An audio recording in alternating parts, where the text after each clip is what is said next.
Hey everyone, welcome back to our channel. If you're new here, please subscribe. I'd really love that. If you're returning, how you doing?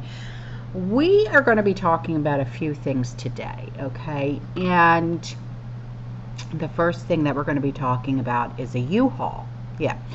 A U-Haul moving truck was spotted outside the house on Pennsylvania Avenue just hours before Joe's farewell address to the DNC. And, you know, why so early? Okay, are they literally just booting him out the door? I don't understand. So, I mean, I thought he wasn't supposed to be leaving until November. Why is he leaving so soon? It's just a question. So the next thing that we're going to be talking about is what's going on in Chicago right now. Okay, so this party of joy took to the streets of Chicago, and it happened on Sunday night, and it was prior to the official launch of the DNC. And protesters, okay, they were carrying banners and they said certain things, okay, and it said you know, kill Kamala, and the radical mob was chanting the things that they were chanting. I was like, oopsie poopsie. And it said, Iller, okay, Kamala, what do you say? How many KIDS did you kill today? Now, maybe it's just me, but I think it's going to be an exciting week in Chicago. The business owners, they must be really thrilled. Boarding up, taking out extra insurance policies, you know. So, the next thing that we're going to be talking about is back in 2020, okay, a video was made of the one who's trying to take over the house on Pennsylvania Avenue. All right, and in this video, she brags about how she can completely destroy your life, my life, anyone's life with the swipe of her pen. Now, this is exactly what she said, okay, and this is verbatim. I learned when I was 22, when I started that work, that with the swipe of a pen, I could charge someone with the lowest level of offense. And because the swipe of my pen, that person could be arrested. They could sit in jail for at least 48 hours.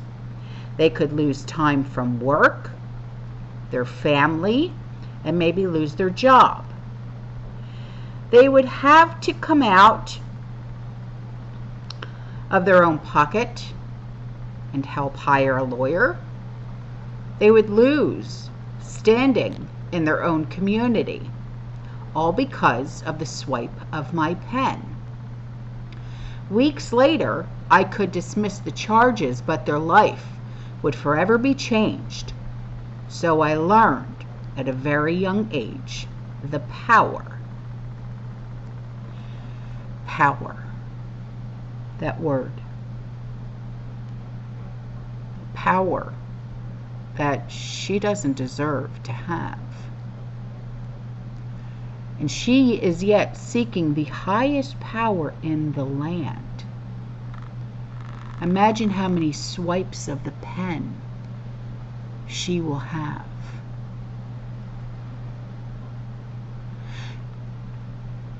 So, like I said in the video yesterday,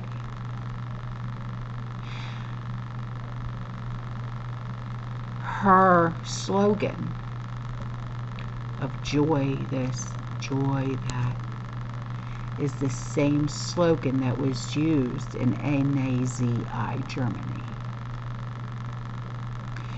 Is this the world that you want to live in? When all she has to do is give a swipe of her pen and your life, my life, our lives are over. I want you to think about it.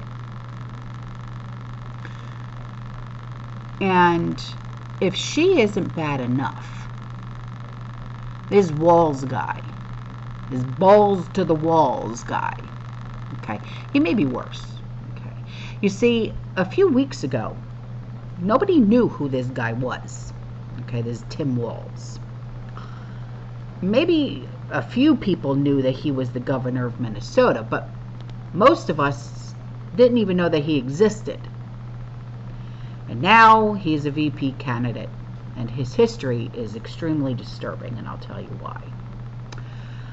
All of America needs to know about him before they vote in November. Here's one horrific story about his history as governor, okay? And this one story alone should be enough to make sure that no one would ever vote for this monster ever again. Take a listen. Kamala Harris, and that's exactly what she got. And I think Tim Walz has to answer for this. There's a man in Minnesota, a criminal named Mayan Burell, and some people might know his story because Mayan Burell is a Bloods criminal street gang member. I charged the Bloods in a more recent case. But Mayan Burell shot and killed an 11-year-old girl who was doing her homework on her kitchen table in Minneapolis. He was convicted, and he did almost 20 years in prison. And after he maintained his innocence, which he definitely wasn't, guess who commuted his sentence? Tim Walz commuted his sentence. And not long after being off of probation for 3 months, this criminal, Mayan Burell, got picked up for having drugs and a gun in his car. Oh, God. And guess who bailed him out? Because he was set free. Guess who bailed him out? The Minnesota Freedom Fund, the same fund that Kamala Harris was soliciting funds for during the riots. Wow. So at this point, the Democrat Party, Tim Walz, and Kamala Harris have to answer for that. So does my Democrat opponent, Angie Craig. Well, I mean, are you kidding me? This is who is running. Do better, America. Do better. Okay? I know that you know that you know that I know that they are selected. Okay, I get that. But them? Them? Really?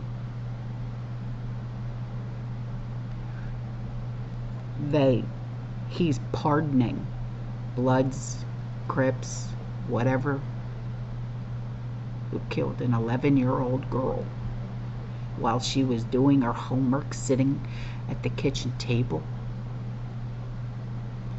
And the other one has so much power with just the swipe of her pen. You know, we say, welcome to Venezuela 2.0. But what we're really looking at, do I even have to say it? Or do you already know what's going to come out of my mouth? I'll see you in the next one. You stay safe, you stay positive, you keep prepping, and as always, fearless. Ciao.